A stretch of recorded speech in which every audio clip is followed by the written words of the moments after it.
আসসালামু আলাইকুম সবাইকে। আশা করি সবাই ভালো আছেন। তো আজকে শীতের সকাল, রোদ উঠছে। তো আজকে আমি নতুন আলু দিয়ে মুরগির ঝোল রান্না করব ভিন্ন স্বাদে। আশা করি সবাই দেখবেন। তো চলুন শুরু করি। তো কড়াই আমি তেল দিয়ে দিচ্ছি।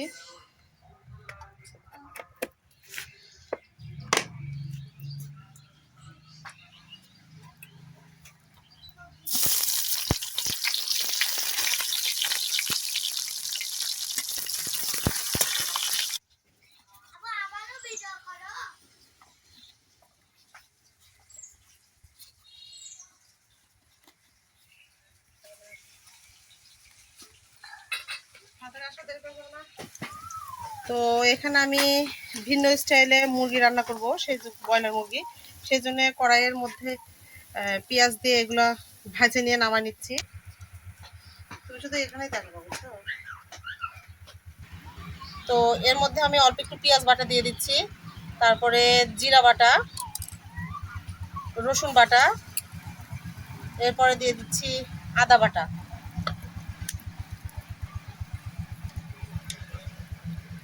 এরপরে মরিচের গুঁড়া দিচ্ছি, দিয়ে দিচ্ছি হলুদের গুঁড়া, যেটা ছাড়া তরকারির কালার ভালো আসে না। এরপরে দিয়ে দিচ্ছি লবণ।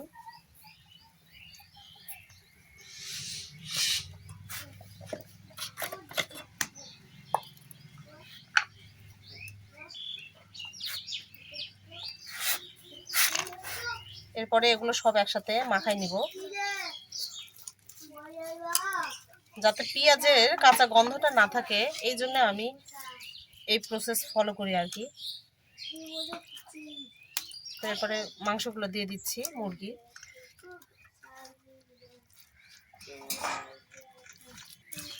এরপরে এগুলো মাখায় নিব ভালো মতো। তেল তো আগেই দেওয়া ছিল। এগুলো ভালো মতো মাখায় নিয়ে এর মধ্যে আলু দিয়ে দিব।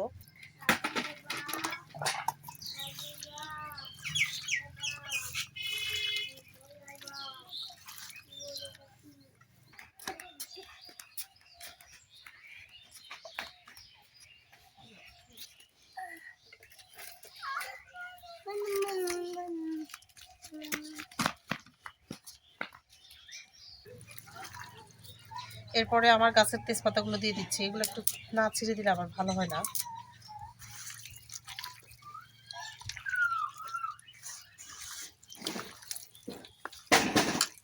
এগুলো ভালো মতো মাখায় নিয়ে এটার মধ্যে পানি দিয়ে দেব।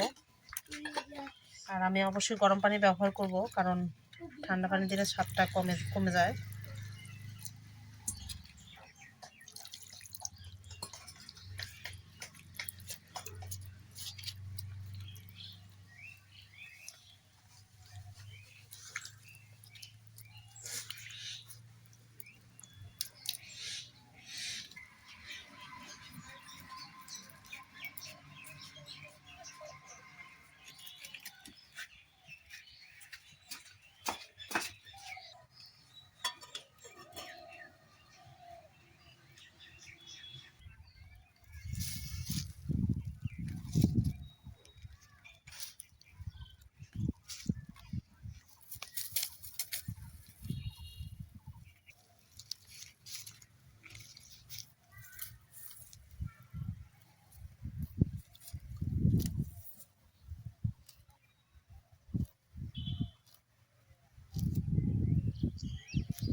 আমার বাড়ির আশেপাশে অনেক জমি, আর সেগুলোতে মানুষ সরিষা লাগাইছে। তো সরিষার ফুলগুলো দেখতে এত সুন্দর লাগে। সবগুলো যখন একসাথে ফোটে তখন আরও সুন্দর লাগে দেখতে।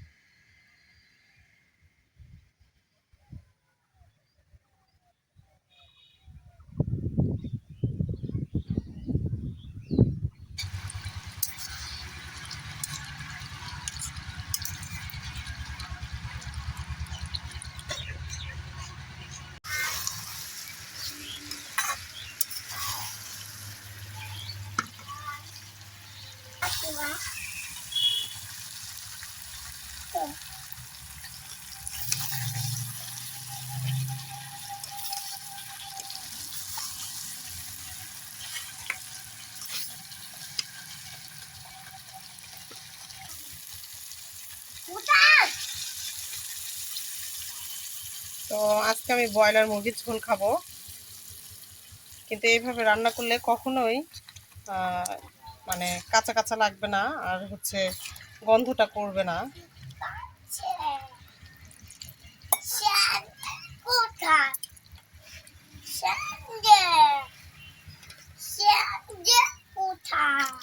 পানিটা একটু।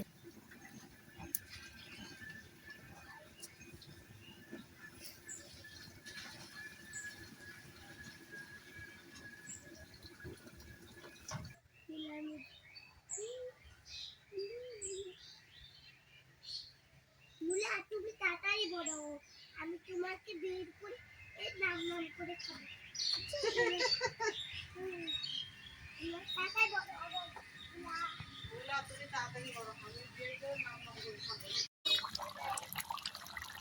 তো তরকারিটা প্রায় হয়ে গেছে, আমি একটু ইয়ে করে দেখি। লবণ একটু কম হয়েছে, লবণ দিয়ে দিলাম।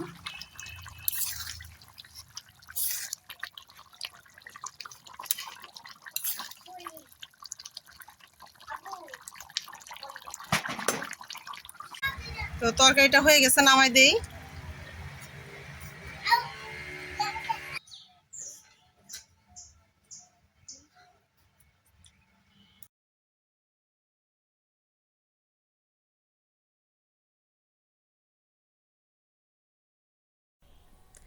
তো তরকারিটা আমার হয়ে গেছে। সবাইকে সাথে থাকার জন্য ধন্যবাদ। আমার ভিডিওটা ভালো লাগলে অবশ্যই লাইক, কমেন্ট এবং চ্যানেলটা সাবস্ক্রাইব করবেন। আসসালামু আলাইকুম সবাইকে।